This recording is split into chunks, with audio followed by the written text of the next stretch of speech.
ఎట్టకేలకు మా అంబటి గారికి ఇంకా కేసులు తలనొప్పి అంతా పూర్తి అయిపోయింది అనుకుంటున్నాను. సో మా ఫ్యాన్స్, మా వైసీపీ ఫ్యాన్స్ అందరూ చాలా హ్యాపీగా ఉన్నాం. అండ్ ఇదే కథకి శుభం కాటుగా కూడా ప్రకటించబోతున్నాం మేము. So welcome to #you. So మన ముందు కామన్ వాటర్ ఉన్నారు. ఇప్పుడు అసలు అడుగుదాం, ఇంకా సుగాంతం అని మనకు తెలుసు, ఆవిడ మాటలో ఒకసారి తెలుసుకుందాం. లేదు అలా అంటారండి. సుఖాంతం అవ్వలేదు. అంబటి రాంబాబుని మొన్న రాజమండ్రి సెంట్రల్ జైలు నుంచి బయటకు తీసుకొస్తున్నప్పుడు ఆ రోజు రాత్రి రాజమండ్రిలో బస చేశాడు అంబటి. నేను అదే అనుకున్నాను, తెల్ల చొక్క ఒకటి వేసుకున్నాడు, ఇక్కడ Jagan sticker next day morning ఎలా వచ్చింది ర్యాలీకి అని నేను అబ్జర్వ్ చేశాను. సో తర్వాత తెలిసింది ఏంటంటే రాజమండ్రిలో అంబటి నిద్రించాడు. ఎందుకంటే జైల్లో ఆ కింద పడుకోబెట్టాం కదా, ఎలా ఉంటుందా జైలు, మన ఇల్లాగా ఉంటుందా ఏంటి, బాత్రూమ్ లో షవర్ ఉంటుందా ఏంటి, జారిపడ్డా ఇదిగో దెబ్బ అని చెప్పి అంబటి రాంబాబు అందరికీ చెప్పాడు. సో ఆ రోజు కాస్త పరుపు మీద పడుకుని హాయిగా మంచం మీద that's all relax gear up. Next day morning rally.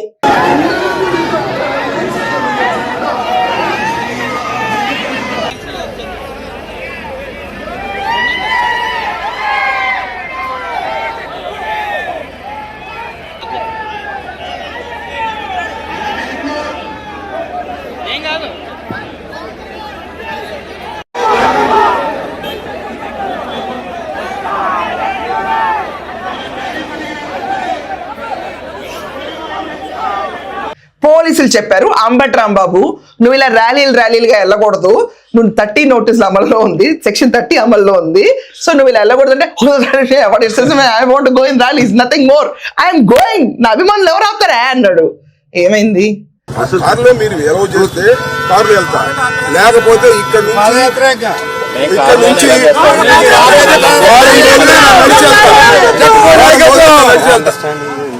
ఇదిగోండి సార్, అనవసరంగా ఇష్యూ పెరిగింది.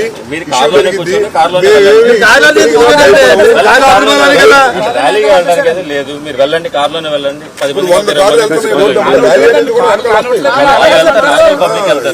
శనివారం రోజు నాకు ఓపిక లేక షో చేయలేకపోయా, కానీ శనివారం రోజు అంబటి రాంబాబుకి కొత్త నోటీస్ వచ్చింది. మేము వద్దన్నా కూడా గుంపుల కింద నువ్వు ర్యాలీలు తీసుకుంటే వెళ్ళావు అంబటి, ఏంటిది అని చెప్పి. అంబటి ఏమంటాడు, వాళ్ళ ఫ్యాన్స్ కదా, ఫ్యాన్స్ కి రూల్స్ అండ్ లాజిక్స్ ఏంటి అని చెప్పి. అభిమానాన్ని ఎవరు ఆపుతారు?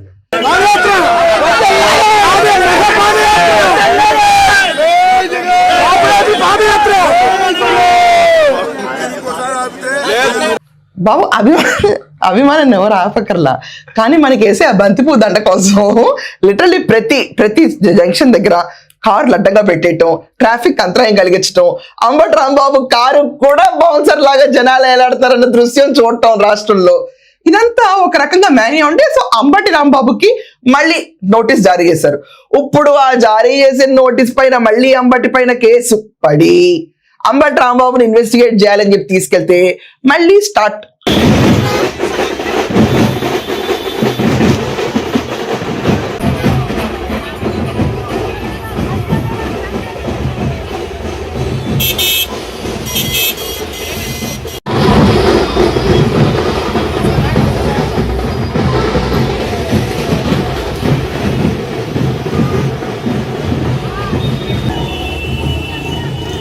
అంటే ఆల్రెడీ రాజమండ్రి పోలీస్ స్టేషన్ జైల్లో చెప్పొచ్చాడంట అంబటి, వెళ్ళొస్తాను అని చెప్పి. వెళ్ళొస్తాను అన్నాడు ఆయన వెరైటీ అంతే. అంటే ఆయన మాటలోనే ఉంది, నేను చెప్పడం కాదు, కావాలంటే ఎడిటర్ గారు మీరు క్లిప్ వేసుకోండి. ఆయన ఏమన్నాడు, వెళ్ళొస్తాను అంటే సార్ మీరు అలా వెళ్ళొస్తానని చెప్పకూడదు సార్, వెళ్తాను అని చెప్పాలి జైలు కంటే. వస్తానా చంద్రబాబు నాయుడు 5 ఏళ్ల పరిపాలనలో ఇలాగే వస్తానంట. రాజమండ్రిలో చెప్పొచ్చా వెళ్ళొస్తానన్నా, అటు అనకూడదు సార్, జైలు దగ్గర వెళ్ళొస్తాను అనకూడదు అన్నారు. ఈ 5 సంవత్సరాలు మళ్ళా పంపిస్తారయ్యా లోకేష్, నేను సిద్ధంగా ఉన్నాను రావడానికి అని కూడా చెప్పా. I don't care. So Ambati Rambabu fix అయిపోయాడు, 18 రోజులు కాదు 180 రోజులన్నా పెట్టండి, నా గొంతు ఇదే అని చెప్పి అంబటి రాంబాబు అన్నాడు. అంటే ఇప్పుడు ఈ పాయింట్ మీద కూడా కొడతారా మమ్మల్ని? కొట్టలేదు, మీ అంబటి కొట్టలేదు ఎవరు అక్కడ.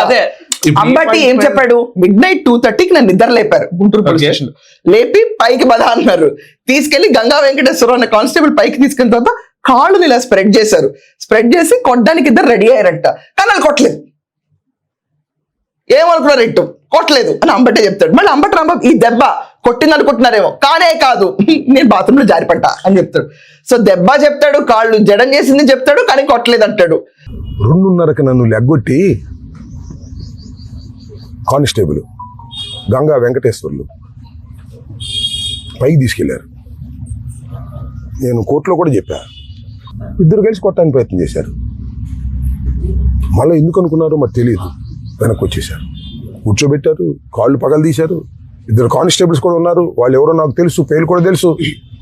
దీని మీద న్యాయస్థానానికి వెళ్తాను. ఇంకా అదంతా కాకుండా ఇప్పుడు అంబటి రాంబాబు పైన మళ్ళీ నోటీస్ జారీ చేశారు. మళ్ళీ అంబటి రాంబాబు మీద కేసు పడింది అనుకో, ప్రిపేర్ అయిపోయాడు అయినా కూడా. ఇంకోటి ఏంటంటే అంబటి రాంబాబు ఒక స్టేట్మెంట్ చేశాడు కార్తీక్, ఏంటంటే every dog will have its own day, అలాగే అంబటి రాంబాబు అనే కుక్క కూడా ఒక రోజు వస్తున్నాడు డైరెక్ట్ గా అన్నాడు.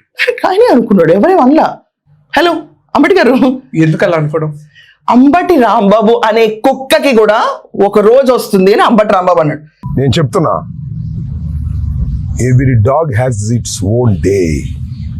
ప్రతి కుక్కకి ఒక రోజు వస్తుంది, ప్రతి కుక్కకి ఒక రోజు వస్తుంది. దిస్ సేయింగ్, ఈ రాంబాబు అనే కుక్కకి కూడా ఒక రోజు వస్తుంది. జగన్మోహన్ రెడ్డి ఏమన్నాడు, అంబటి రాంబాబు కాపు కులానికి పులే టైగర్ అన్నాడు. అంబటి రాంబాబు అని ఒక మంత్రి కాపు కులంలో నిజంగా గర్వంగా చెప్తా ఉన్నా, నేను ఒక టైగర్ అని కూడా చెప్తా. నేను గొప్పగా బ్రతికినాడు. అంబటి రాంబాబు తన సొంత ఛానల్లో టైగర్ ఈస్ బ్యాక్ అని చెప్పి అక్కడ టైగర్ తమ్ముళ్ళు పెట్టుకున్నాడు సొంత ఛానల్లో, తన సొంత ఛానల్లో. మళ్ళీ తనేమో కుక్క అంటాడు. ఈ కుక్క పులి యుద్ధాల మధ్యలో జనాలు చచ్చిపోతారు, యాక్సెప్ట్ చేయాలి. ఇప్పుడు అంబటి రాంబాబు అనే కుక్కకు ఒక రోజు వస్తుందంటే ఇక్కడ కుక్కని అంటున్నారా లేకపోతే ఈయన పుల, నాకు తెలియట్లే. ఇలా అనకూడదు అసలు, ఎవరి కాళ్ళు అలా పోల్చుకోకూడదు కుక్క అని. ఆ స్థాయికి దిగజారిపోయాడు అంబటి రాంబాబు అంటే కథ కంచికే. సో నా దృష్టిలో ఇప్పటికి ఎగ్జాక్ట్ పేరు చెప్పాలి కాబట్టి మీకు నేను చెప్తున్నాను, అంబటి రాంబాబు నల్లపాడు పోలీస్ స్టేషన్ దగ్గరికి వెళ్ళి సంతకాలు పెట్టొచ్చాడు.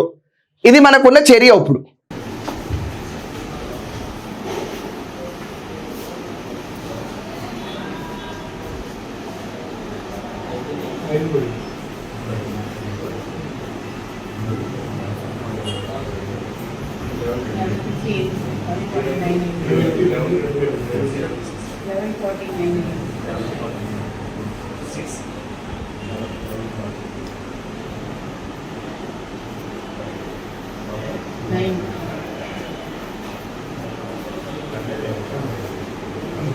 అంటే నెలలో 2 శనివారాలు అంబటి రాంబాబు వెళ్ళి ఐ ప్రెసెంట్ సార్ అని సంతకం పెట్టాలి కంపల్సరీ.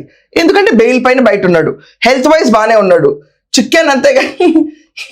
యాక్చువల్లీ ఈ ఫోటో పాతది, కొంచెం ఇట్లా షామియాన టెంట్ లాగా జుట్టు వచ్చింది ఇప్పుడు. ఇలా అంటే బస్సుల్లో పెడతారు కదా స్త్రీలకు మాత్రమే అని ఇలా జుట్టు వేసినట్టు, అలా జుట్టు వచ్చింది పాపం. సరిగ్గా దూకునట్లేదు ఆ రోజు. ఐఎమ్ నాట్ జోకింగ్, ఉన్న సిచ్యువేషన్ కళ్ళకి కట్టినట్టు చెప్తున్నాను అంతే. సో అంబటి రాంబాబు ఇలా బయటకు వచ్చాడు. సో వాళ్ళ కూతురు కూడా కూతురు గారు కూడా పొలిటికల్ ఇంటర్వ్యూస్ ఇస్తున్నారని కూడా వింటున్నాము. సో దాని మీద మీ యొక్క అంటే రాంబాబు ఏమన్నాడంటే, నాకు 3 కూతుళ్ళు, నాకు మగపిల్లలు లేరన్న బాధ ఎక్కడ లేదు, శభాష్ అంబటి స్ఫూర్తి ఇవ్వాలి రాష్ట్రంలో ప్రతి ఒక్కరికి, కంటే కూతుర్నే కనాలరా అని చెప్పి అంబటి రాంబాబుని చూసి కూడా అందరూ ఫీల్ అవ్వాలి. And actually he's a feminist, hard core feminist Ambati Rambabu. మంచిదే, మహిళల కోసం పోరాడే వ్యక్తి అంబటి రాంబాబు. కానీ ఆ మహిళల గురించే దూషించిన అంబటి రాంబాబు. అంటే ఇది పొలిటికల్ ఎంట్రీకి దారితీస్తుందా? అంటే వాళ్ళ అమ్మాయి అంట ఎప్పుడన్నా ఆపద సమయంలో వచ్చినప్పుడు పిల్లల్లో ఉన్న టాలెంట్ బయటకు వస్తుందంట. సో వాళ్ళ అమ్మాయి తన లేని ప్రెసెన్స్ ఎక్కడ మిస్ కానికుండా అన్ని ప్రెస్ మీట్లు ఆన్సర్ చేసిందంట. సో నా తర్వాత వస్తారు, నేను ఉన్నా కదా ఇప్పుడు అంటున్నాడు. మేము వైసీపీ పార్టీ అని చెప్పి ముద్రేసి ఇవాళ పార్టీ అధికారంలో లేదని చెప్పి మేము బలహీనులం అని చెప్పి మా మీద అటాక్ చేస్తూ ఇవన్నీ చేస్తున్నారు. కానీ మీరందరూ గుర్తుపెట్టుకోవాల్సింది ఒకటి ఉంది, అన్నిటికీ మించి ఇది తిరుపతి లడ్డు విషయం దగ్గర మొదలైంది. మేము అన్నిటికీ మించి మా నాన్నగారు దేవుడు పట్టి నిజాన్ని మాట్లాడారు, దాన్ని డైవర్ట్ చేసేదానికి ఆయన క్షమాపణ చెప్పినప్పటికీ కూడా ఇటువంటి దాడులు చేసి భయపెట్టి, ఆయన దేనికి భయపడరు కాబట్టి ఇంట్లో స్త్రీల మీదకి వెళ్తే ఆయన భయపడతారనే ఒక చీప్ టాక్టిక్ ని ప్రదర్శించి ఇవాళ మా ఇంటి మీదకి వచ్చారు. అసలు ఈయన ఎంతకాలం ఉంటాడో ఈయనకి తెలియదు. ఈయన ఇలా అరుచుకుంటా గర్జించుకుంటా రోడ్ల మీద తిరిగాడనుకో వాళ్ళ అమ్మాయే పొలిటికల్ ఎంట్రీ ఇచ్చేస్తుంది. లేకపోతే 2వ టికెట్ కూడా ఇవ్వచ్చు. అయినా వైసీపీలో పెద్దగా పోటీ చేసే వాళ్ళ సంఖ్య తగ్గిపోద్ది. 11 మంది ఎమ్మెల్యేలు ఉన్నారు కార్తీక్. 11 మంది ఎమ్మెల్యేలు అసెంబ్లీకి తీసుకొచ్చే సత్తా ఆ పార్టీకి లేదు. సో 11 చోట్ల మళ్ళీ నెక్స్ట్ టైం వీళ్ళకి ఓట్లు వేస్తారంటే వేయకపోవచ్చు. సో ఆ వేయకపోయిన పరిస్థితుల్లో ఈ పార్టీలో ఎవరు కంటెస్ట్ చేస్తాడన్నది కూడా ఒక ప్రశ్నార్థకం. ఆ ప్రశ్నార్థకంలో అంబటి రాంబాబు కూతురు ఎంట్రీ ఇచ్చేయచ్చు, 2 టికెట్లు ఇస్తారు కుటుంబం నుంచి కావాలంటే, ఏముందానికి. సో ఆ అమ్మాయి కూడా నేను ఒక నేత అని ఎదిగిపోవచ్చు. సో ఎవరికాళ్ళు మేము నేతలో ఎదిగిపోతూ ఉంటారు, కానీ ఓట్ల రూపాయన ఎంత పడుతుంది అనేది. కొంతమంది క్వశ్చన్ ఏంటంటే if in case political entry ఇచ్చిన తర్వాత షర్మిల గారు లాగా ఏ కాంగ్రెస్ కో లేకపోతే ఏ కూటమికో వెళ్ళే ఛాన్సెస్ ఏమైనా ఉన్నాయా అని అడుగుతున్నారు. ఏకంగా షర్మిలతో పోల్చేస్తావా వీడిని? అంటే Sharmila is daughter of YS Rajasekhar Reddy man. She's a powers like she's a power house. Ambati Rambabu కూతురుకు నువ్వు ఎలా కంపేర్ చేస్తావు అంటే షీఈ్ డెఫినెట్లీ ఎదగచ్చు, కానీ షర్మిలకు ఉన్న backing is different. Okay, she completely different backing. అంటే తన కోసం ఒక ఎంటిటీ వర్క్ చేసే అంత ఉంది. తినకి ఇస్తుందో లేదో అన్న సంచలనాలు ఉన్నాయి అంతే. బట్ ఇంటర్వ్యూస్ మీద ఇంటర్వ్యూస్ అయితే దంచి కొడుతుంది ఆవిడ. అండ్ అంబటి రాంబాబు కూడా క్రిస్టల్ క్లియర్ గా ఉంటాడు, నేను పులిని at the same time Rambabu అనే కుక్కని. ఇప్పుడు నేను కూర్చొని సీరియస్ గా నేననే ఒక్కొక్కకు నాకు రోజు వస్తున్నాను అనుకోండి, నీకు అసలు బుద్ధి ఉందా ఏం మాట్లాడతావు నన్ను అంటారు. అక్కడ జగన్మోహన్ రెడ్డి ఇంకా అదంతా కాకుండా ఇప్పుడు కాపు కులానికి లీడర్ గా ఎదగాలనుకుంటున్నాడు అంబటి రాంబాబు. ఇదివరకు ఎప్పుడు లేదు ఈ పైత్యం మనకి. జగన్మోహన్ రెడ్డి తీసుకొచ్చి కాపు కులానికి లీడర్ గా ఎదిగిద్దాం అనుకుంటున్నాడు, కానీ ఐడియా మాత్రం పుష్ అయింది. సో ఇప్పుడున్న స్టేటస్ ప్రకారం మాట్లాడాలంటే అంబటి రాంబాబుకి నోటీసులు జారీ చేశారు. ఓకే, నువ్వు ర్యాలీ ఎందుకు తీసావు, అసలు నీకు ఈ జంక్షన్లు ఏంటి, పాయింట్లు ఏంటి, వేరే తెలకాలేంటి, స్వాతంత్రం కోసం ఏమైనా పోరాడావా, లేకపోతే ఆంధ్రప్రదేశ్ పోలవరం కోసం నేర్చుకోవడానికి ఏమైనా పోరాటం చేసావా, అసలు నీకు ఏ పోరాట పట్టి ఉందని చెప్పి నీకు ఇంత వేరే తెలకాలు దిద్దారు అని చెప్పిన దానిపైన, అంటే ఈ అన్నిటిపైన కాదు, ఈ రోడ్డు ట్రాఫిక్ సెక్షన్ 30 అమల్లో ఉందని చెప్పినా కూడా చేసిన వేషాలకి నోటీసులు అయితే జారీ అయినాయి. ఇప్పుడేగా వారం మొదలైంది, సోమవారం. ఇలా ఒళ్ళు ఇడుచుకున్న తర్వాత మళ్ళీ అంబటి రాంబాబు నీ కేసు మీద ఇప్పుడు ఇంకో కేసు పడే అవకాశాలు ఉన్నాయా? ఆల్రెడీ నోటీస్ ఇచ్చారు కదా. నోటీస్ ఇచ్చారు, ఇంకా మిగతా కేసుల మీద ముందే ప్రీ ప్లాంట్ గా. అంటే ఇప్పుడు లిక్కర్ కుంభకోణం వాసుదేవరెడ్డిని అరెస్ట్, ఇది చాలా ఫాస్ట్ గా మూవ్ అవుతుంది. సో లాజిస్టిక్ విషయంలో అంబటి రాంబాబు పాత్ర ఉందని చెప్పి భావించి సిట్ వాళ్ళు తీసుకెళ్ళి ఇన్వెస్టిగేట్ చేశారనుకో, 180 రోజులు కంప్లీట్ చేస్తాడు అతను అనుకున్న మాట. అతను రాజమండ్రి సెంట్రల్ జైలుకి నేను మళ్ళీ వచ్చాను అని చెప్పుకుంటాడు, వెళ్ళొస్తాను అని మళ్ళీ చెప్పొస్తాడేమో, ఇంకా తెలీదు. సో ఎన్ని కేసులు ఎంచుకున్నాడు, కాపు పూలి అని చెప్పి అతను అనుకున్నా, ఇతను మాత్రం రాంబాబు అనే కుక్కకో రోజు వస్తుందని చెప్పుకున్నప్పటికీ నాకేం. బట్ బయట అందరూ ఠాగూర్ లో చిరంజీవి గారిని చూసినట్టు చూస్తున్నారు. ఓకే ఓకే, ఇంతటితో సమాప్తం. అంతకుమించి నేను ఏం మాట్లాడను. And okay, please watch #you. ఇలాంటి అప్డేట్స్ మళ్ళీ వస్తూనే ఉంటాయి. Until then signing off, by.